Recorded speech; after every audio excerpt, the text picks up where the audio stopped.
Eu sou Cecília Duarte, sou voluntária do Diretório Estadual do Partido Novo. Gostaria de dar as boas-vindas a todos. E nessa mesa redonda de hoje, teremos um grande debate sobre o que cada um de nós pode fazer para mudar esse país nessas eleições de 2018. Durante todo o debate, ele está sendo transmitido ao vivo pelo Facebook, que vai ficar gravado depois no Facebook do Diogo, em Full HD, para que vocês possam depois assistir novamente. Quem quiser fazer perguntas, por favor, manda para esse WhatsApp que está aqui, 11, vou repetir, 99715-3033. As perguntas precisam ter o seu nome e a quem você vai dirigir a sua pergunta, tá? E eu peço a gentileza para que vocês deixem em modo silencioso o celular de vocês. Tá? Eu vou ter a prerrogativa de estar no palco com o celular na mão, porque eu vou estar recebendo, eu receberei as mensagens. As questões que não puderem ser respondidas de imediato serão encaminhadas aos destinatários para resposta, assim que possível. É um compromisso dos participantes responder a todos.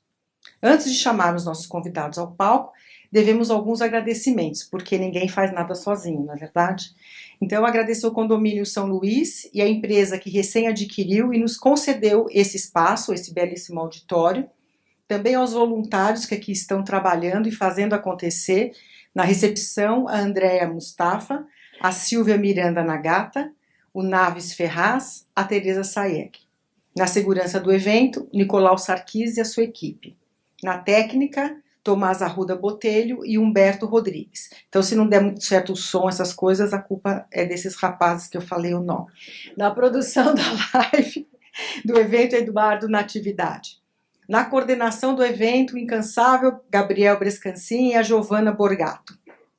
E por último, e não menos importante, nossos agradecimentos a um dos primeiros filiados ao Novo, desde seu registro em 2015, o pré-candidato a deputado federal e que vem trabalhando há mais de ano pela aproximação dessas forças do bem e que essa noite vai atuar como mediador e coordenador do debate.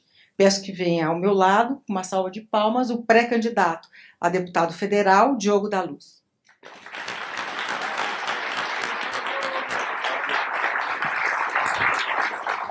Muito obrigado, Cecília.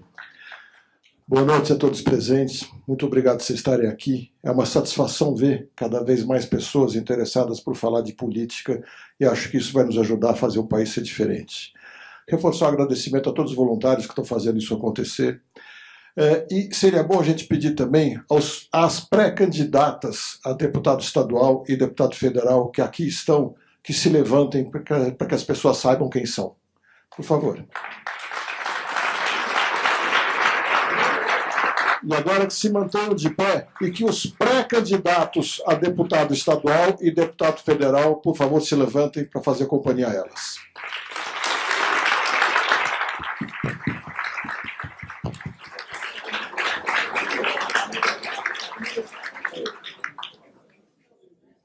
Muito bom, é com essa gente que a gente vai acabar mudando a política do Brasil. Bom, agora é hora de falar com os nossos convidados, pessoas que não justifica a gente fazer apresentações por tão conhecidos que são e tão batalhadores que são no combate à corrupção e na busca de melhores caminhos para o Brasil. Eu quero chamar para vir aqui falar com a gente o professor Modesto Carvalhosa e o Rogério Schecker.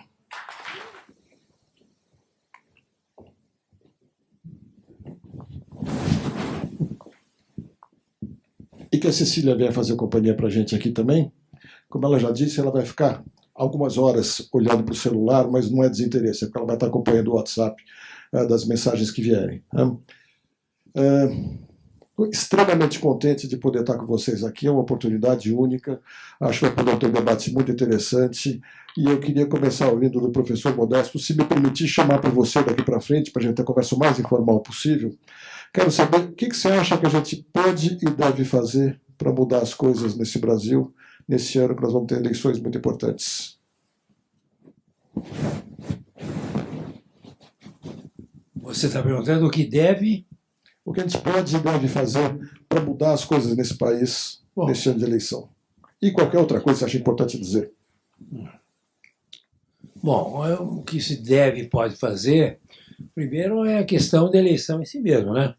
Quer dizer, ter uma participação a maior possível, a mais intensa possível, manter um otimismo, isso é muito importante, hein? Manter otimismo, porque as análises que se fazem sobre a conjuntura política no Brasil hoje são sinistras. Ontem eu estive com o Paulo Artug, governador de Espírito Santo, durante um evento, durante 1 hora, fizemos uma reunião em petit comité, e ele é um homem inteligentíssimo, de grande idoneidade, e ele fez uma análise durante 1 hora sobre a situação brasileira, sobretudo eleitoral e econômica, ele é um grande economista, muito negativa, o que deixou bastante deprimido. E nós não podemos ficar nessa análise só negativa, nós temos que agir, nós temos que ser otimistas, que temos que realmente participar das eleições e mostrar ao máximo o que podemos realmente levar a um programa diferente do establishment político que tem aí, que é um desastre realmente. Então, o otimismo é a primeira coisa que deve ser mantida. Se tem chance, não tenho chance, vou ganhar, não vou ganhar, quantos votos tem, não interessa a mínima.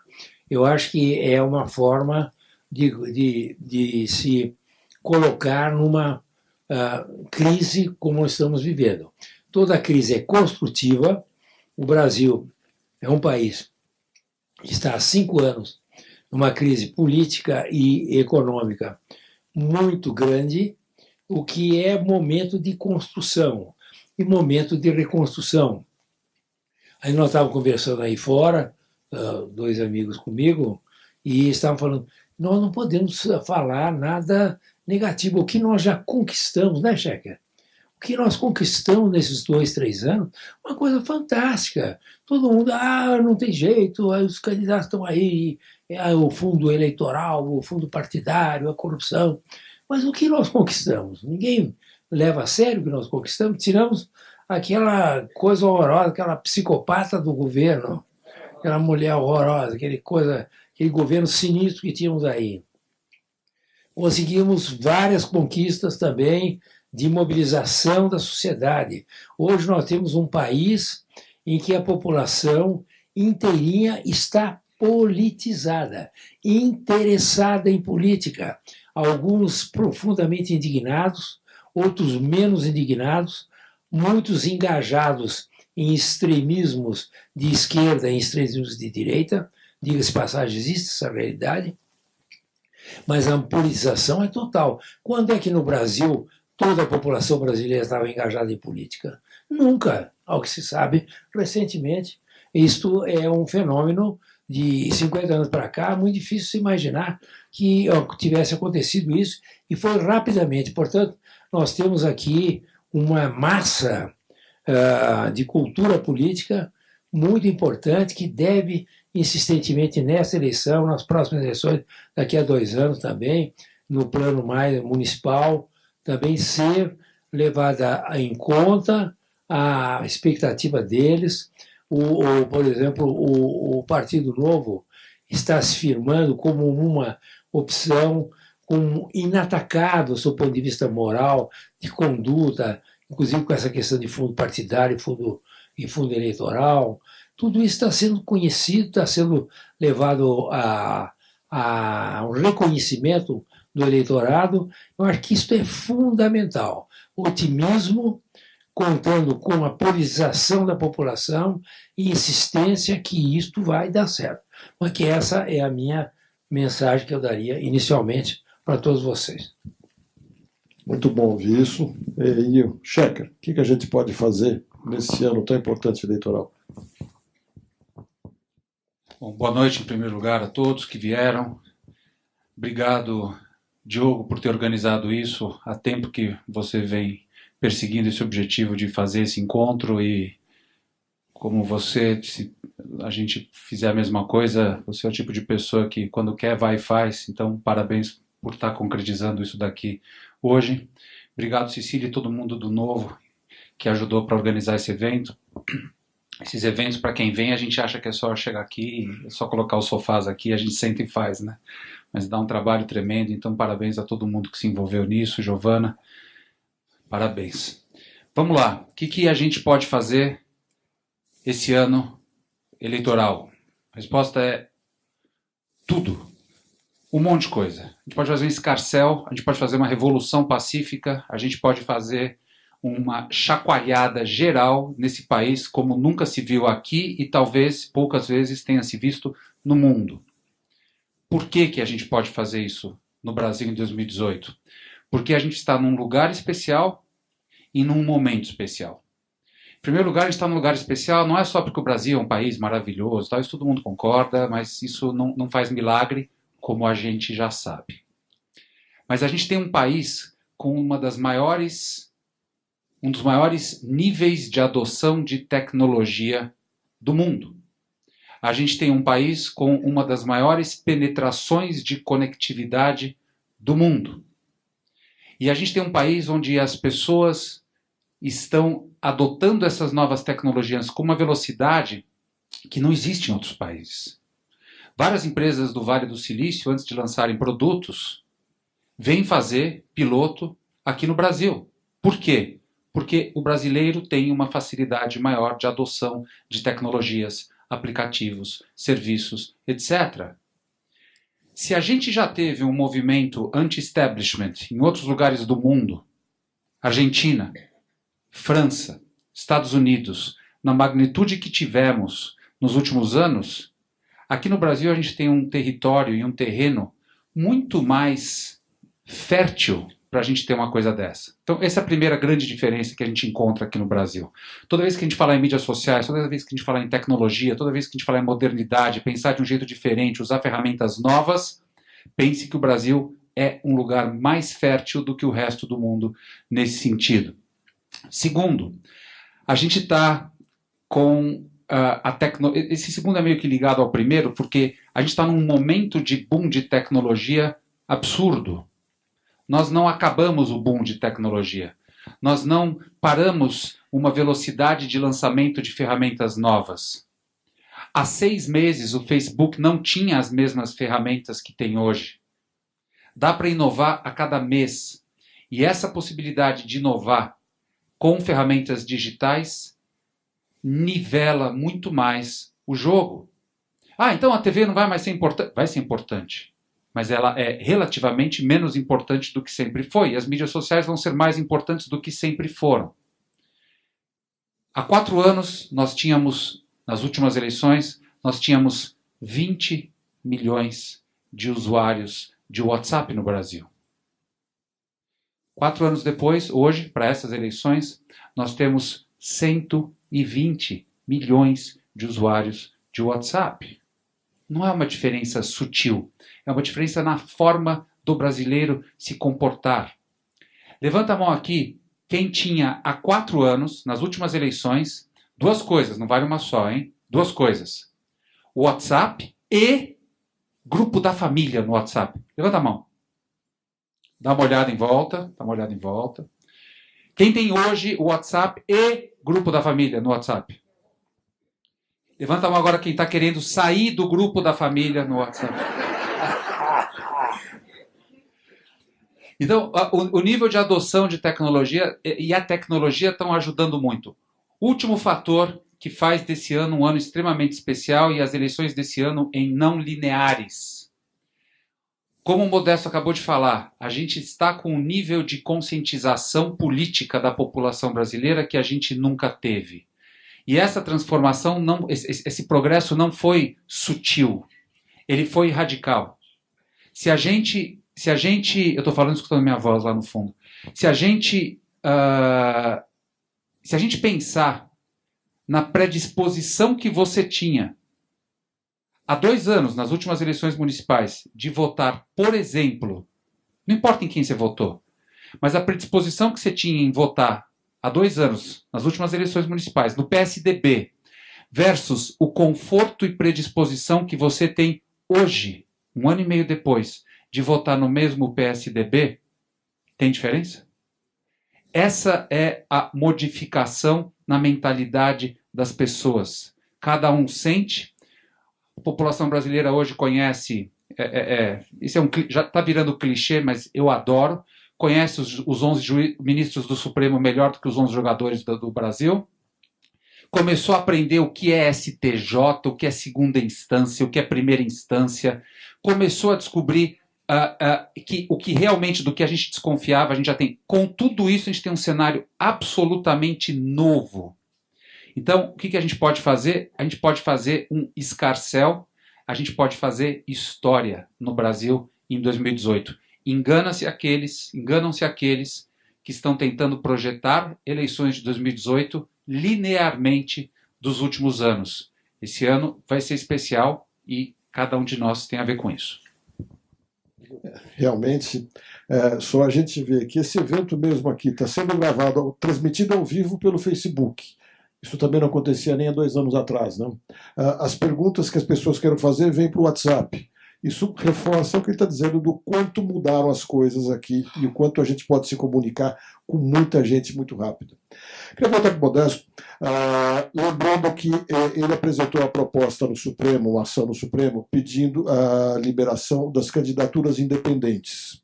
Isso tem o apoio do Novo, inclusive. É o único partido, ao que eu saiba, que apoia, inclusive nos seus estatutos, que possa haver candidatura independente. O que a gente está vendo é que o Supremo, ao que parece, não vai julgar tão cedo isso. Eu gostaria que você falasse daqui a pouco sobre isso. Também apresentou uma proposta contra o fundão eleitoral. Apresentou uma ação contra o fundão eleitoral. O Novo não podia ser proponente da ação por não ter um congressista ainda eleito, mas ele entrou como amicus curiae, é aquele que entra após a ação para tentar acompanhar com a maior eficiência possível. Então, essas 2 coisas são muito importantes que você faz. E queria que você falasse também de uma novidade que parece surgiu recentemente na Inglaterra e nos Estados Unidos, um tal de performance bond que você tem empregado fazer aqui, e que também eu tenho de falar que até seguradoras aqui são um pouco relutantes contra isso, mas parece que é uma revolução recente, mas é uma revolução, né? A questão aí, Diogo, é a seguinte: a ação, a proposta que não foi por mim, embora eu seja hoje advogado da causa, para candidaturas independentes, está parada lá no Supremo Tribunal Federal, embora haja já uma votação por maioria bem significativa, no sentido de que ele tem efeito repetitivo, efeito geral, a decisão que se vai tomar a respeito da possibilidade de candidatos se apresentarem fora dos partidos, conforme determina o Tratado de São José da Costa Rica, que é o Tratado de Direitos Humanos do continente americano. Esse tratado, que foi subscrito pelo Brasil, se sobrepõe à Constituição no sentido dos direitos humanos que não foram previstos na nossa Constituição ou são contrariamente nele inscritos. Portanto, essa regra de que os candidatos podem ser independentes, que está nesse Tratado de São José da Costa Rica, tem que ser reconhecido pelo Supremo Tribunal Federal. O ministro Barroso é o relator e ele prometeu ainda, numa audiência que eu não compareci, mas que outras pessoas foram lá falar com ele, de que ele vai colocar em pauta esse assunto de candidaturas independentes. Nunca se sabe se vai colocar ou não vai colocar, mas o tempo vai passando, as semanas vão passando, e já agosto vai chegar aí, que realmente é o último prazo para se inscrever, e vamos ver o que vai acontecer. É um país atropelado por tantos acontecimentos que o Supremo Tribunal Federal às vezes age de uma forma meio arbitrária, vai colocar ou não vai colocar a matéria. E essa arbitrariedade também segue no caso do pedido que foi feito para declarar a inconstitucionalidade do fundo eleitoral.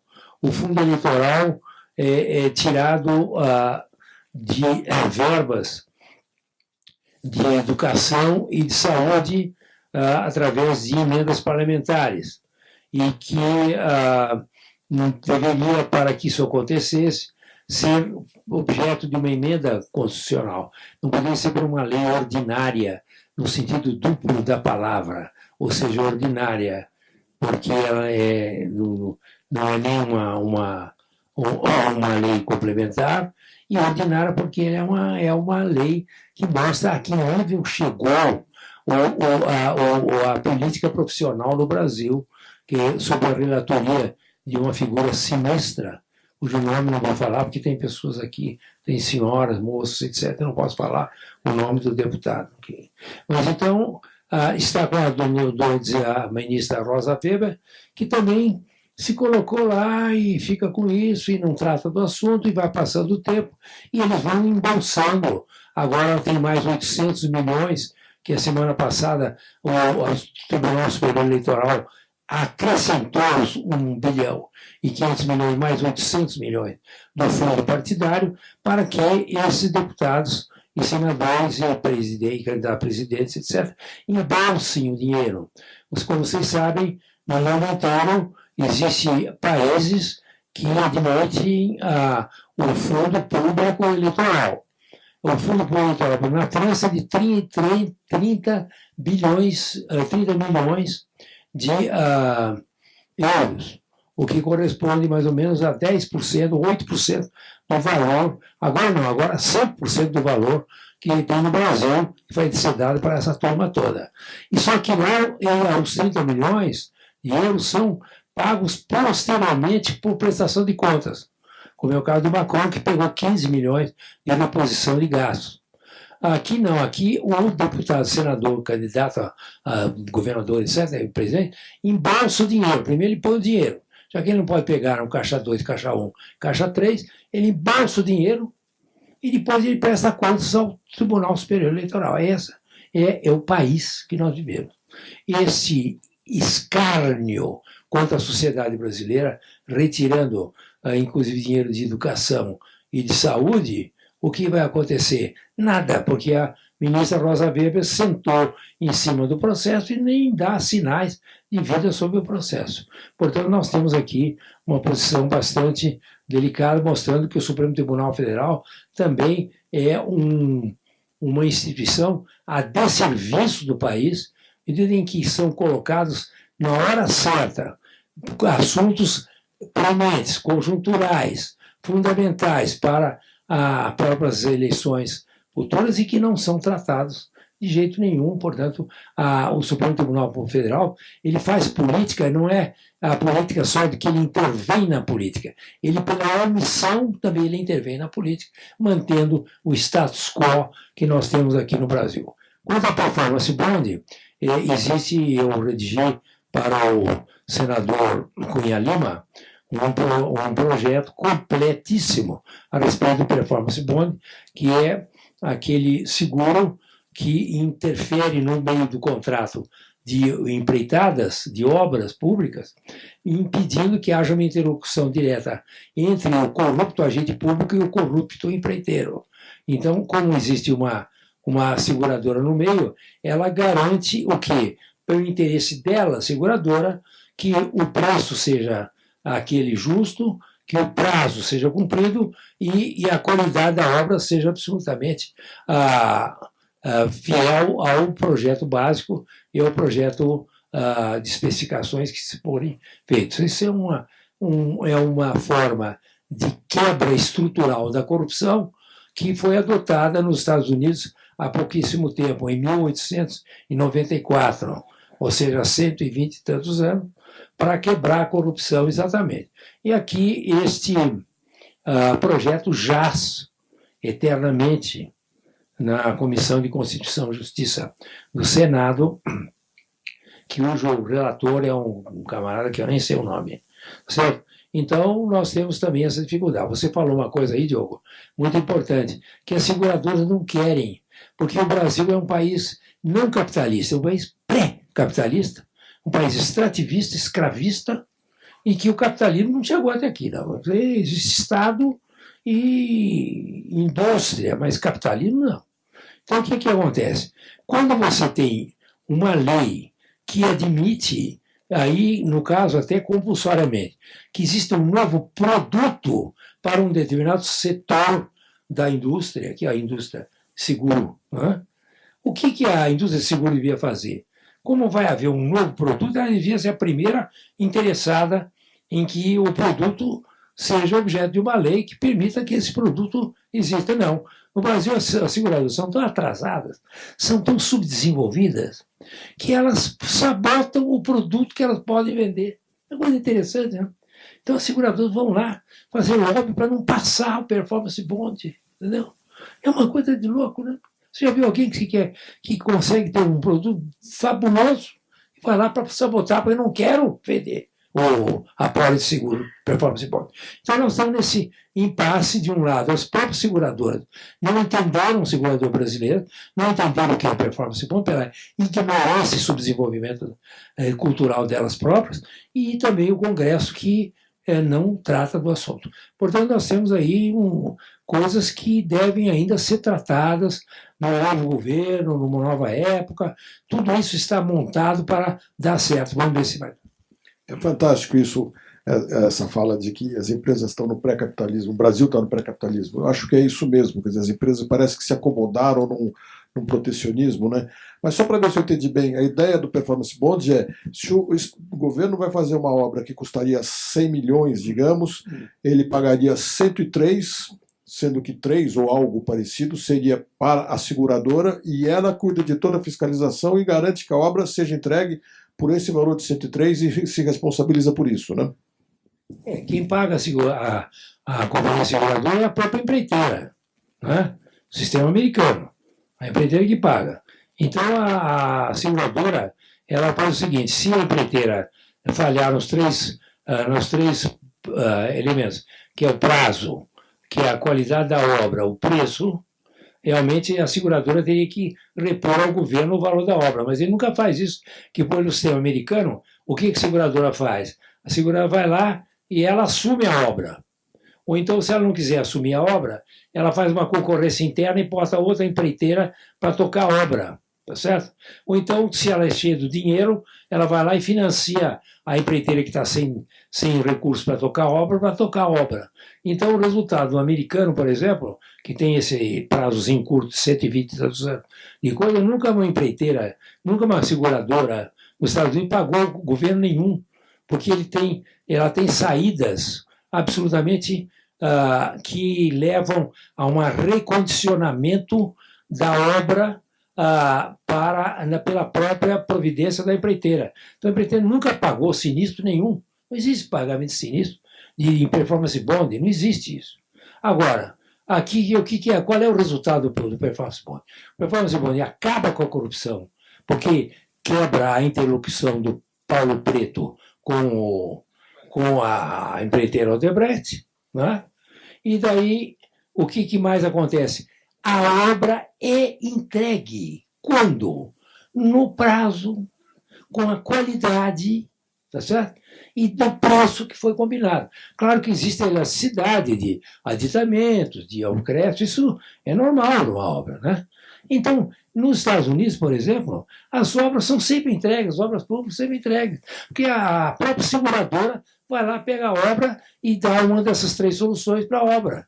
Certo? O que existe no Brasil não é só a corrupção, é o desperdício total dos recursos. Veja o negócio do Comperj. Né? Comperj, estamos pagando até hoje, esse ano mesmo, 2 bilhões, 600 milhões, para uma obra que nem existe, é fantasma, tal do Comperj. Por quê? Porque é o desperdício de todos os recursos. No caso de performance bond, não há mais desperdício, é entregue à obra de qualquer maneira. É incrível, né? É tão simples que a gente não consegue entender por que isso não é aprovado aqui no Brasil, né? Agora, aproveitando a palavra de otimismo que ele deu no começo, dizendo que a gente tem que achar que já demos muito passo e fizemos muitas coisas, e esses dois aqui fizeram muita coisa, eu pergunto, engenheiro Rogério Schecker, eleito governador, com otimismo, é bastante possível que isso aconteça. E aí, você vai dar conta de 25 secretários e 85 empresas e autarquias e vai administrar tudo isso nas suas mãos? Lógico que não. Nenhum ser humano é capaz de dar conta de 25 secretarias, 20 empresas estatais, 16 fundações e 26 autarquias ao mesmo tempo. Não dá. Não dá, ninguém consegue fazer isso, pelo menos fazer isso com eficiência. Ou a gente muda essa estrutura, ou a gente vai continuar a ter os resultados que sempre tivemos. O PSDB está há 24 anos no poder do Estado de São Paulo. O orçamento anual do Estado está por volta de 220 bilhões de reais. Em 20 anos, 24 anos, teria dado para esse grupinho que está aqui nessa sala hoje fazer alguma coisa e entregar educação, saúde e segurança ligeiramente acima do que a gente tem hoje, ou não? No fundo, você tem que ser ou muito incompetente para não conseguir fazer alguma coisa de qualidade com esse dinheiro, ou os interesses têm que estar desalinhados e distorcidos. Ou os dois. Com essa estrutura de 87 cargos diretos de primeiro escalão que se reportam ao governador, não há super-homem que consiga fazer isso. Agora, sabe o que é interessante aqui, Modesto? É que essa estrutura... Isso é primeiro escalão, né? Se a gente vai para o segundo, a gente vai para os milhares. Terceiro escalão, então, não dá para ter a conta. Mas sabe o que é interessante? Essa estrutura ela não existe por acaso. Ela não existe porque está se tentando diminuir a estrutura e não se consegue.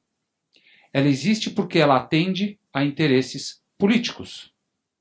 Com uma estrutura dessa, você tem cargos suficientes para distribuir e para barganhar durante uma campanha eleitoral. Tem dinheiro para me doar? Quantos cargos você quer? Você quer uma secretaria, uma estatal? Eu vou te dar o cardápio. Se você começa a trocar os cargos desses lugares por favores, dinheiro, doações, quando você chega no teu governo e é eleito, mesmo que você seja uma pessoa honesta e bem-intencionada, você não consegue mais. O governo não é mais seu. Ele é de outros. É de quem fez a troca com você, o toma lá da cá. O teu rabo já está preso. Fora essas trocas, dessas 87 entidades, existem as coligações. O que o Diogo estava falando é muito verdade, né? A gente acostumou no Brasil a assistir algumas coisas absurdas e começar a achar relativamente normal ou não se indignar a ponto de ter um pouco de adrenalina no sangue.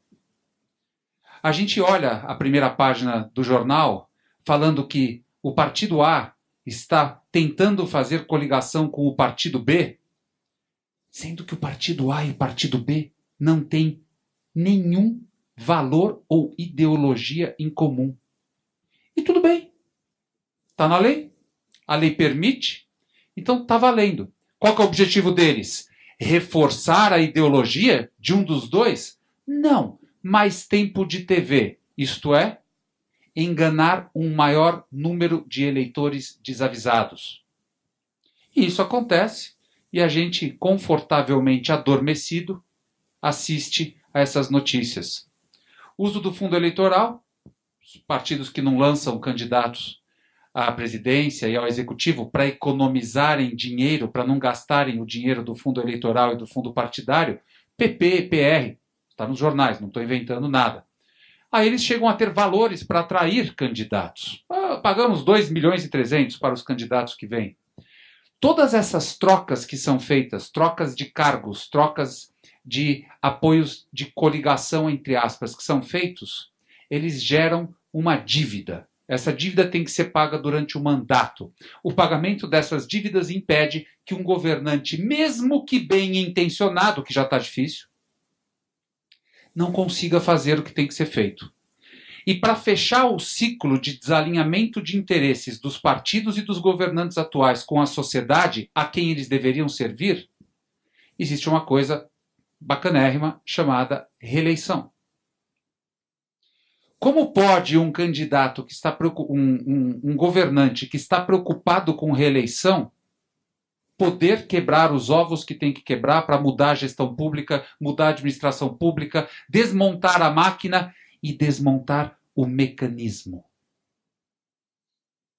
Se ele começa a desmontar o mecanismo, tem custo político. Vão começar a ter grupos que vão ter perdas diante disso, que vão começar a protestar. Vão ter os tradicionais, sindicato, associação, etc.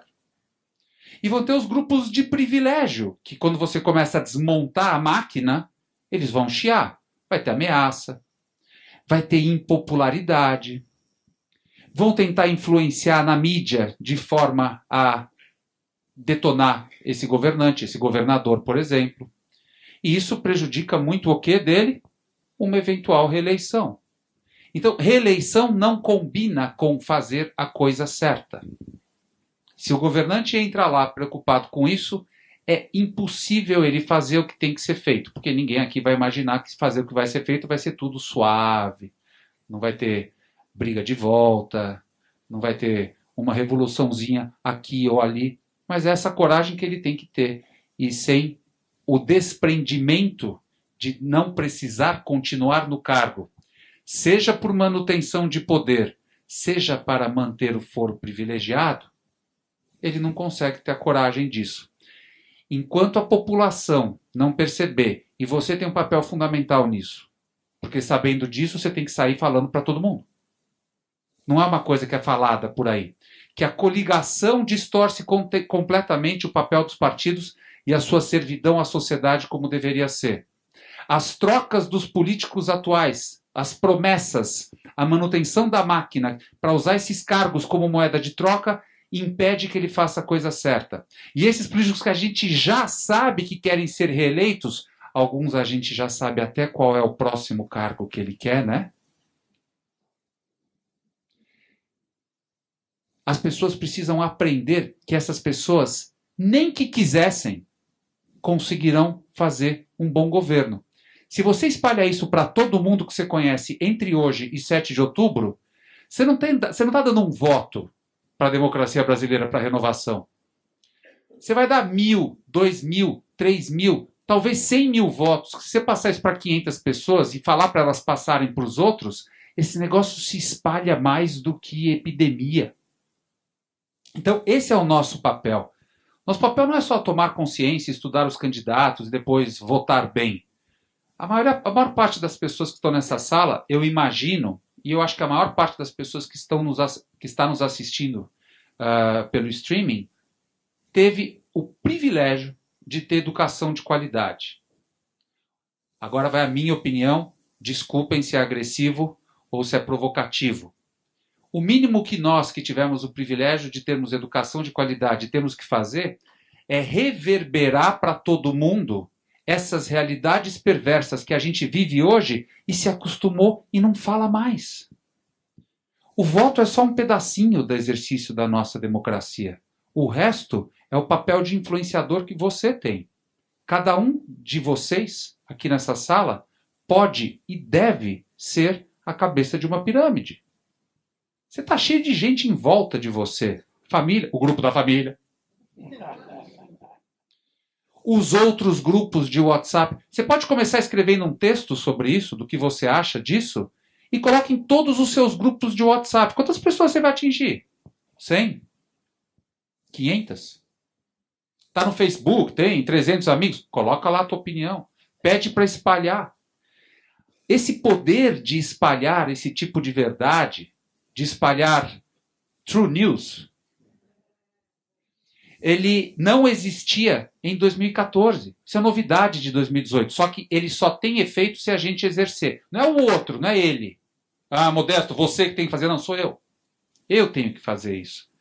A gente consegue fazer um pouquinho de estrago esse ano para a política velha e para aqueles que estão tentando manter essa máquina para continuar mamando das tetas. Não é do governo, são as nossas, né? Porque o governo não tem dinheiro. Você acha que, eleito governador, você poderia usar essa estratégia até para facilitar no trato com a Assembleia?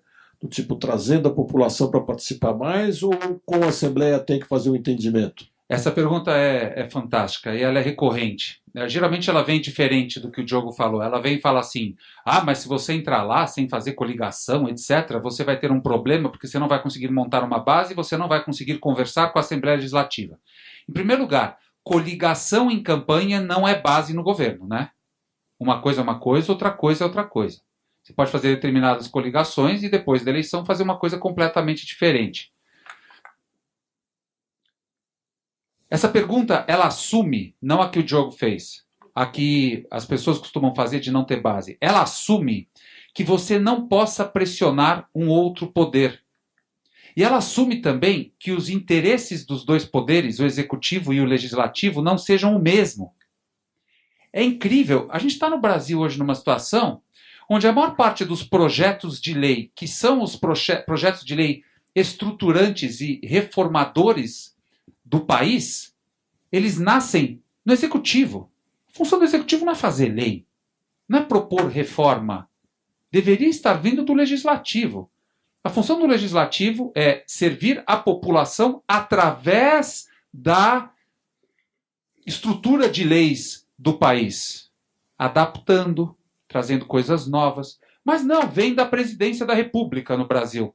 E aí vem da presidência da República e cabe ao presidente barganhar, pagar, comprar e distribuir poder e cargos para que os deputados aprovem uma lei que é boa para a sociedade. Onde é que a gente está? Que lugar é esse? Agora, por que isso existe? Porque os rabos de todo mundo estão entrelaçados. Eles estão todos presos uns nos outros. O certo seria um governador, por exemplo, chegar e falar: Assembleia, nós temos que melhorar os serviços que essa população está recebendo, principalmente a população mais vulnerável. Quais são os projetos que nós podemos fazer? Ou melhor, quais são os projetos que você, Assembleia, pode fazer? Levando o mérito disso. O mérito não é do governador, deveria ser da Assembleia. E se a Assembleia não fizesse e impedisse planos de um governador que está tentando fazer a coisa certa, enxugar essa máquina, fazer com que esse dinheiro não saia pelos ralos de corrupção e vá direto nos serviços, porque dinheiro não falta, daqui a pouco a gente fala disso. Se o governador tenta fazer uma coisa dessa e não consegue, a quem ele recorre? E aí vem exatamente para a forma como o Diogo colocou. A população. Porque quem está perdendo, na realidade, é ela. Ele só está perdendo se ele briga e está preocupado com reeleição. A gente sempre volta para esses interesses que distorcem. Não deveria haver um problema para um governador chegar e falar assim: população de São Paulo, paulistas, 45 milhões de habitantes paulistas. Não está legal. Não está legal a educação que a gente está dando, não está legal a saúde, não está legal. Vocês concordam? Não é vocês, né? A população do Estado, vocês são também cidadãos. A Cecília falou, a gente concorda.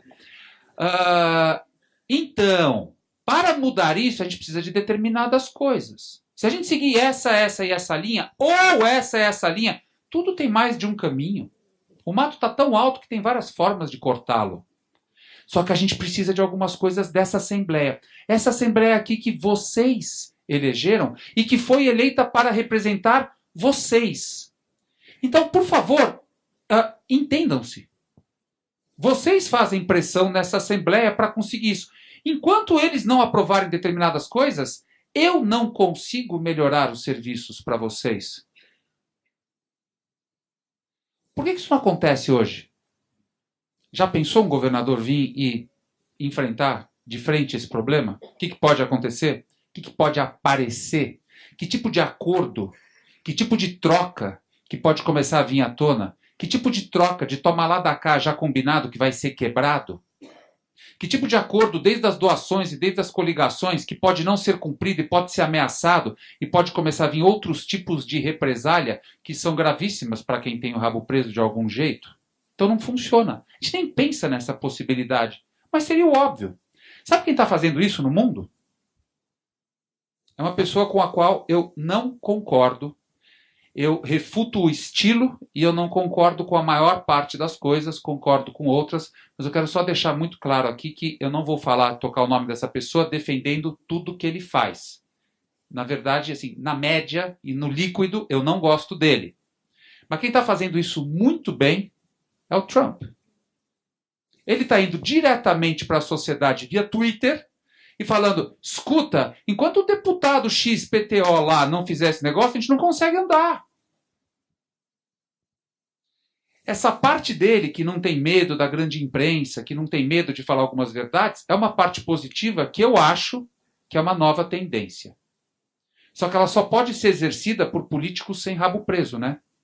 Se o cara tem rabo preso, o tipo de represália que ele vai sofrer a partir do dia seguinte impossibilita de fazer tal coisa. Então, instrumentos novos. Governar parte através do Twitter, soltando algumas verdades para a população. Isso é uma forma nova já de governar. Respondendo a sua pergunta, não dá para administrar um Estado com 87 reportes diretos, com esse tamanho de segundo escalão e com os interesses políticos que estão lá dentro. Só para finalizar, essas coisas são muito importantes. Ao montar um plano de governo, eu estou indo em cada uma dessas áreas e eu estou tentando descobrir como que está acontecendo, por que o serviço não está chegando lá na população, tem dinheiro ou não tem dinheiro para isso, como é que esse dinheiro é usado e como que poderia ser feito diferente. É meio óbvio de alguém que está montando um plano de governo sério com profissionais das áreas. Em praticamente todos os casos, o que eu encontro? Você chega lá e vê que o que está sendo feito é um absurdo. Até aí, nenhuma novidade, é o que a gente está assistindo no Brasil inteiro hoje, em todos os níveis, municipal, estadual e federal. Então, sem novidade. Aí vem a segunda pergunta que é mais interessante. Como deveria ser? Deveria ser de tal jeito. Aqui vem uma grande surpresa. Geralmente, a solução é simples. Geralmente. Não é tudo que é simples, já vão aparecer umas perguntas, e se não aparecer, eu provoco umas perguntas das dificuldades disso. Não é? Tem coisas dificílimas. Mas a primeira solução, ela é simples. E aí vem a pergunta cabal, né? Por que não está sendo feito? E a resposta é sempre a mesma. Porque desse jeito que está sendo feito agora, existe um benefício de tais e tais pessoas que acabam ajudando tais pessoas, que acabam apoiando tais pessoas que são eleitas. Sempre segue esse ciclo. Esse é o mecanismo da política. O mecanismo da Netflix que a gente vê é o reflexo disso nos serviços em alguns conluios. Esse é o mecanismo político eleitoral. Você monta uma grande estrutura, é uma estrutura que te permite gerar moeda de troca para ser eleito, depois você alimenta essa estrutura em troca da alimentação dela de volta, principalmente nas eleições. Percebe que eu não estou mencionando enriquecimento pessoal? Não que isso não seja um problema, isso é um grande problema. Não que isso seja admissível, inadmissível. Mas o maior problema, pasme, não é esse. Os valores distorcidos e que vazam na ineficiência e que pedem os serviços de chegarem na população são um estrago muito maior do que os reais nas cuecas. Pelo amor de Deus, não me entendam mal e tirem isso de contexto de que isso não tem problema. Você entende o ponto, né? Esses valores são muito menores do que o valor dos serviços que não estão chegando nos mais pobres. Quem está pagando muito por uma tarifa de ônibus, quem tem que levar meses para marcar uma consulta num hospital, mais ainda exame, mais ainda cirurgia.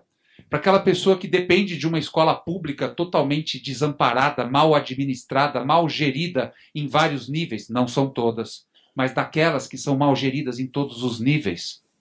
Então, esse mecanismo político-eleitoral é o que está agonizando, torturando, principalmente, infelizmente, os mais pobres no estado de São Paulo. Pelo jeito, a conclusão também é simples, né? A gente precisa falar a verdade e falar com o máximo possível de pessoas, aí a gente consegue fazer as coisas do caminho correto. Mas falando de pobreza, eu vejo que tem um amigo nosso aqui, o Lelis Facchini Filho, que é piloto recém-aposentado da TAM, depois de uma carreira muito brilhante. Ele toca um projeto chamado Auto Arapiuns e já apresentou alguns do Novo, e emocionou muitas pessoas a que ele apresentou. Ele faz uma assistência aos ribeirinhos do Pará, que são talvez as pessoas mais pobres do Brasil. Eu não digo as mais miseráveis, mas as mais pobres, porque são pessoas que, se precisar, vivem sem dinheiro. E uma coisa que ele fala muito é que os governantes se apropriam dessa pobreza para fazer muito trabalho de voto fácil. Eu nem diria que são da esquerda ou da direita, acho que são aqueles defensores do poderismo, aqueles que querem manter a centralização do poder em Brasília e segurar a decisão com eles. Eles querem dizer para a gente como tem que ser o ensino, como tem que ser cada uma das coisas. Então, para eles é muito boa essa pobreza que é muito barata para controlar. Mas ela está em todos os lugares, é uma coisa que ele fala também, ela está em São Paulo. E muitos de nós não querem ver isso, mas está muito estampado e ficou estampado agora com o desabamento desse prédio aí no incêndio, que a gente vê que não é só na periferia distante que a gente às vezes não vai. É no centro da cidade que a gente tem problemas de habitação, um déficit enorme de habitação, pessoas morando, pagando aluguel para quem não é dono, numa dificuldade terrível de vida, e a gente pouco tem feito. Eu queria saber, Modesto, o que você acha que a gente pode fazer para mudar a habitação em São Paulo?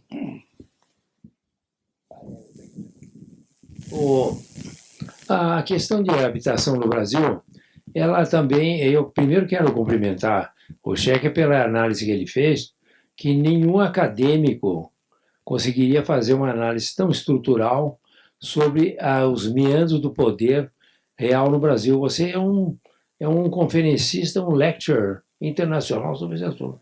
Você precisa escrever sobre isso, porque é muito profundo e que realmente merece toda a nossa reflexão a respeito de como funciona o exercício do poder no país. Mas a questão habitacional, ela é totalmente distorcida. Primeiramente, fala-se de déficit habitacional. Né?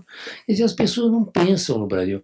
Não existe só déficit habitacional. Existe o déficit dos que habitam as favelas, que habitam os cortiços. Ou seja, o Brasil tem 60 milhões de pessoas que têm casa, que estão nas chamadas, para não ofender os ouvidos, nas comunidades. Né? Agora, a favela não pode falar, nas comunidades. 60 milhões que estão nas favelas do Brasil, elas vivem pior que rato de esgoto. Não é? Essa aqui é a verdade. Quer dizer, ninguém discute isso. A favela está lá, o gente está morando na favela, tem a favela, tem voto na favela. E o Lula, então, fez uma coisa para consagrar a favela, fez um tobogã lá no Alemão. Como é que chama? O teleférico no Alemão, para realmente mostrar como o governo encara aqueles milhões de pessoas que moram em favela como um fato consumado. Não é? O Brasil é um país que tem 1/3 da sua população morando em condições absolutamente desumanas. Por exemplo, na favela da Rocinha, existe uma incidência de tuberculose monumental. Então, dizem, por que a incidência de tuberculose é uma doença que nos anos 40 já foi praticamente debelada no mundo? Em 2 semanas se acaba qualquer tuberculose. É porque não tem janela, as casas não têm janela. Como não tem janela, tem tuberculose. Entendeu? Na mais famosa favela do Brasil, tem turistas estrangeiros que visitavam, tem spas, hotéis, tá certo? Charme lá dentro da fábrica. Agora não tem mais nada, mas tinha até há 2, 3 anos.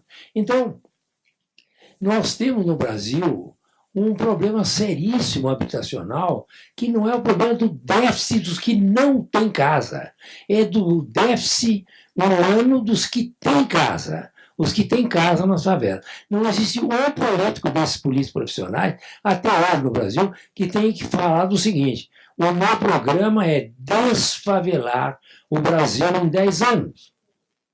Não há nenhuma preocupação em desfavelar. E desfavelar não é só fazer, do lugar do barraco, fazer prédios, entendeu? E desfavelar, tem todos os estudos, feitos dezenas de estudos maravilhosos sobre a questão de desfavelamento no Brasil, que desfavelar é tirar a comunidade, acabar com comunidades. Você fazer como nos Estados Unidos, lá de lugar em lugar, de quilômetros em quilômetros, tem um conjunto habitacional, onde existe tudo lá dentro, etc. e tal. Aqui foram feitos já 100 anos, vão sendo feitos cada vez mais. Então, você criar, acabar com as favelas e acabar com as comunidades criam uma patologia social. Ninguém nunca. Eu vejo se algum político falou e vamos desfavelar o Brasil num programa de políticas públicas de 10 anos. Nenhum. Nenhum. Quer dizer, o favelamento no Brasil é um fato consumado. Não é? É um fato consumado. Então, esse fato consumado leva, como eu falei, à patologia social cada vez maior. Não é? A patologia social, dizer que a criminalidade e a insegurança não vem de razões sociais, é um absurdo. Vem de razões sociais, vem de razões de comunidades completamente viciadas na miséria, na impossibilidade não só de melhorar a vida, mas até de viver. Quer dizer, o que o favelado quer? O favelado não quer nem melhorar a vida, o favelado quer sobreviver, porque ele vai ser morto com 20 e poucos anos, provavelmente ou ele vai matar ou vai morrer. Essa é a perspectiva de um adolescente dentro de uma comunidade. Nada disso é tratado pelos polícias profissionais do Brasil. Não há nenhuma preocupação a respeito disso. Então, eu desculpe falar um pouco veementemente a respeito do assunto, mas é um assunto dramático, que agora esse desmoronamento desse prédio aí, tombado, que é um prédio Miss Van der Rohe, da Bauhaus, uma coisa assim emblemática da cidade de São Paulo, o que acontece? Ele, então, chama agora a atenção da questão social, entendeu? A questão é muito séria e tem que ser tratada dentro das políticas públicas como uma questão prioritária.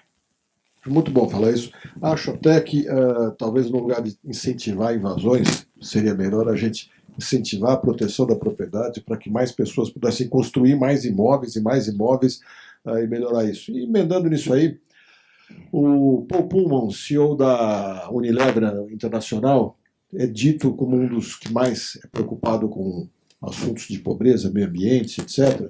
Ele fala uma coisa que a mim toca muito e parece verdadeira, e queria ver o que você acha. Que nenhum governo em nenhum lugar do mundo pode sozinho resolver o problema da miséria e da pobreza. Só a participação da sociedade pode resolver isso. E a gente tem a impressão que aqui no Brasil as pessoas mostram uma certa vontade de fazer, mas no fundo, muito pouca gente, comparado com outros países, faz esse trabalho de assistência a buscar as pessoas que estão na pobreza e trazer para um nível maior. Como é que pode fazer isso? Em primeiro lugar, eu não poderia concordar mais com ele. Esses últimos anos de ativismo social pelo qual eu passei, junto com um monte de gente, algumas pessoas que estão aqui no Vem Pra Rua, eu acho que provam que ninguém consegue fazer nada sozinho. Alguns acham que estão fazendo sozinho. Isso tem bastante por aí. Mas, no fundo, a gente tende a subestimar o trabalho de um grupo e o poder de pessoas trabalhando junto. Essa mudança que a gente precisa fazer no Brasil de renovação, ninguém consegue fazer sozinho. Eu não consigo fazer sozinho. O novo não consegue fazer sozinho. O modesto não consegue fazer sozinho. A gente só vai realmente renovar quando as pessoas começarem a se unir em torno de uma causa. Eu acho que a causa que vale a pena defender em 2018 é renovação. É trocar as pessoas que estão aí. É tirar esses crápulas do poder, porque a gente já sabe qual que é o modus operandi deles. A gente já sabe o que vai acontecer quando eles assumirem. Independente das promessas, a gente já sabe que se a gente fizer as coisas do jeito que sempre fez, vai ter os resultados que sempre teve. Definição da insanidade de Einstein, que acha que se alguém pode esperar alguma coisa diferente fazendo as coisas sempre do mesmo jeito. Então eu acho que o esforço é coletivo. Eu não me coloco e não me sinto numa posição que eu estou sozinho nessa luta e nessa batalha. Eu acho que é uma batalha que ela é possível de ser ganha, mas ela é possível de ser ganha se as pessoas se unirem em torno dela. Se a gente agir como agiu na maior parte da nossa vida e geração, eu tenho 50 anos de idade e poucas vezes vi um esforço... Obrigado, Modesto. São seus olhos. Você também não parece. Eu sempre falo, você sabe, né? Eu sempre falo para o Modesto que eu quero ser como ele quando crescer, né? Porque, assim, isso daqui se eu for desse jeito com essa idade, eu sou a pessoa mais feliz do mundo. Se a gente se unir, eu acho que é absolutamente possível. Se a gente agir como a gente sempre agiu nas últimas décadas, nada vai mudar, as coisas vão continuar sendo do mesmo jeito. E isso não é não é clichê, não é forma de falar. A diferença agora é que está mais fácil da gente se coordenar. Essa é a grande diferença. Se existe a vontade agora de um grupo como esse de fazer as coisas, dá para a gente se coordenar. De novo, com algumas poucas mensagens e uns 15 minutos por dia, você consegue coordenar centenas de pessoas por WhatsApp. Não vem para a rua? Estou vendo aqui até o Túlio, que é responsável pela coordenação nacional. São dezenas, cento e poucas cidades do movimento que são coordenadas ao mesmo tempo pelo celular. Não dava para existir um movimento desse, com esse nível de coordenação e eficiência há 10 anos. 10 anos! Então a gente está numa fase nova. O país, infelizmente, a gente chegou num ponto onde o país está sendo administrado e foi dominado por um grupo de 20 mil privilegiados. Não é mais do que isso. Você vê, todo o Congresso são 594, 600. Todo o Congresso são só 600.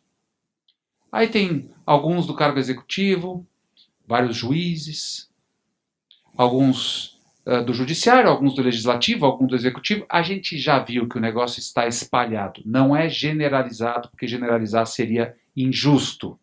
Mas é a maioria. 20 mil pessoas tomaram o país de assalto e estão fazendo 207 milhões de reféns. Esses reféns estão aqui embaixo, algemados, clamando por mudança. Não dá mais para clamar por mudança, a gente tem que fazer mudança. Enquanto as maiorias não se organizarem, as minorias barulhentas e privilegiadas serão as únicas a fazerem pressão no Congresso. E é a elas que esse Congresso está sucumbindo.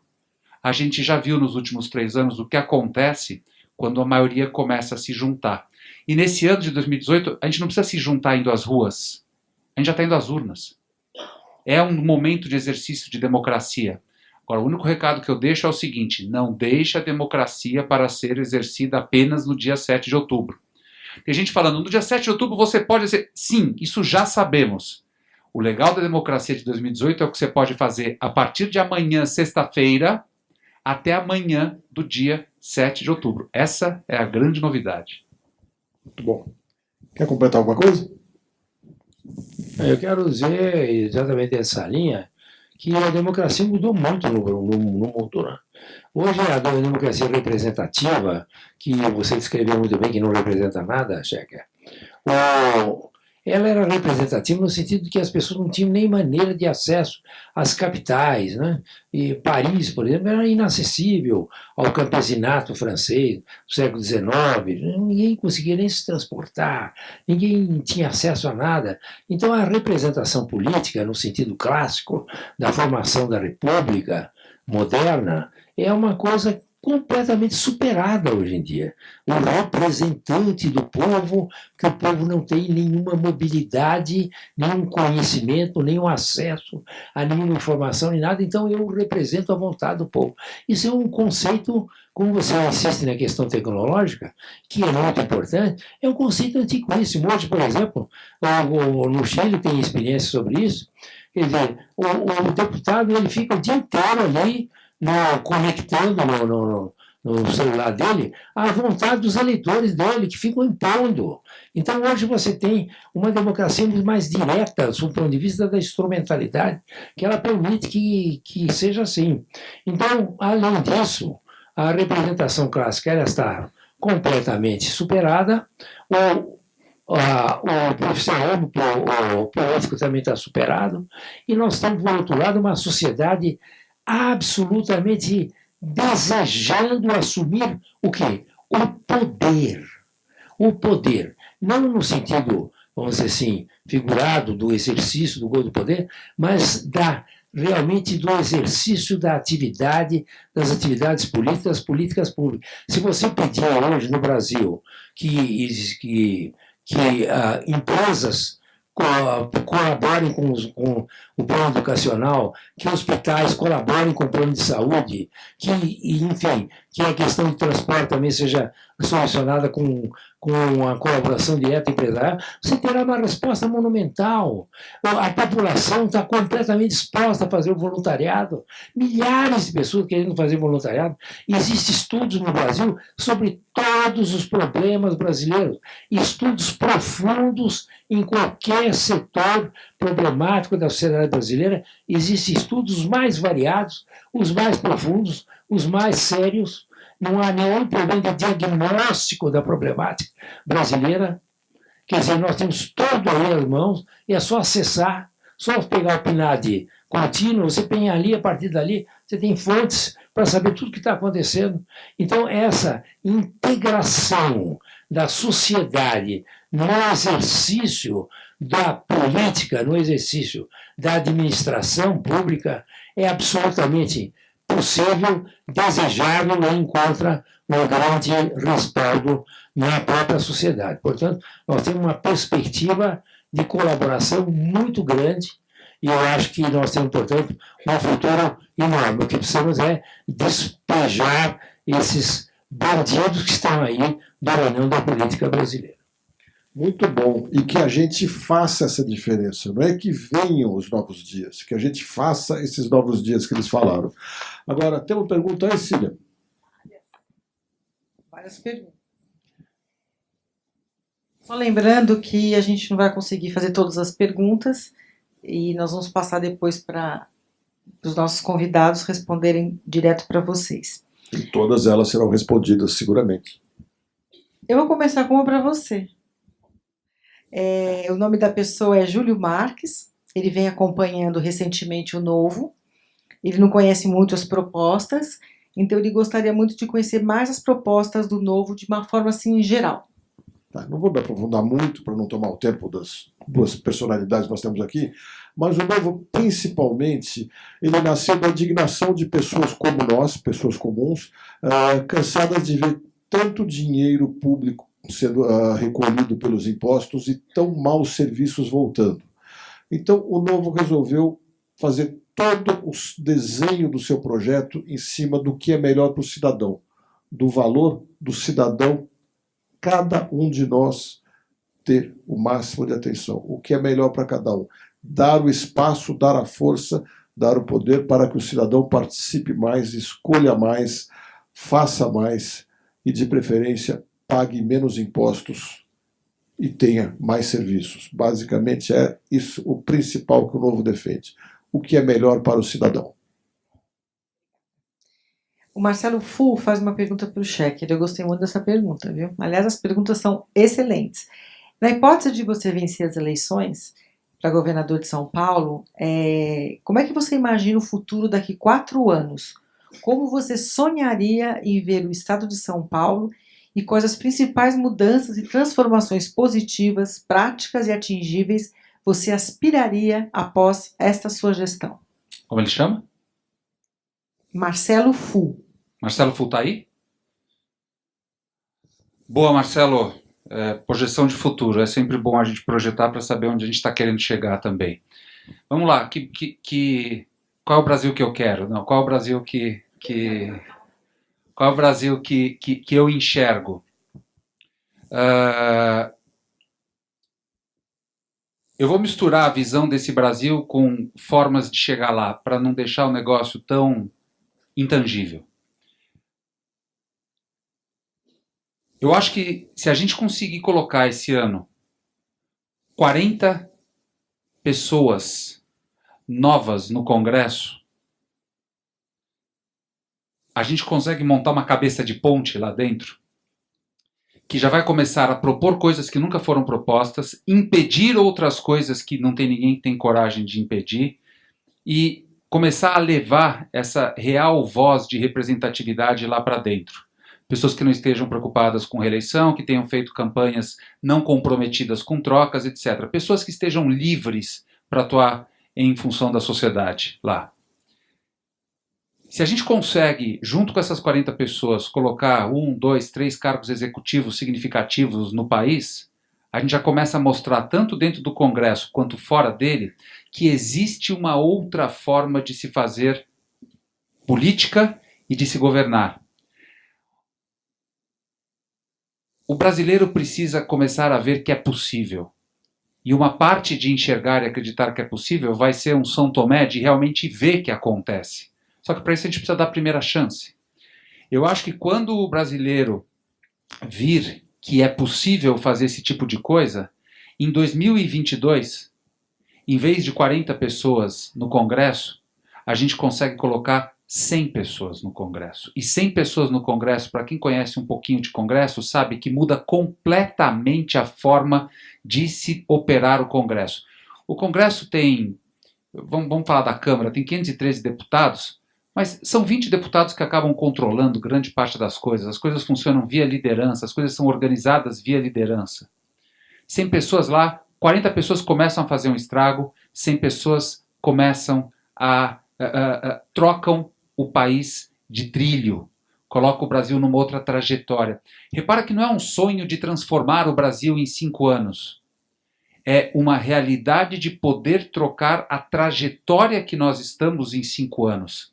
E isso, diante de um sistema que está nos dominando, aí depende, dá para olhar do ponto de vista histórico, dá para olhar nos últimos 30 ou dá para olhar nos últimos 130, mas que nos domina há décadas, 5 anos não é nada, é um estalo, é muito rápido.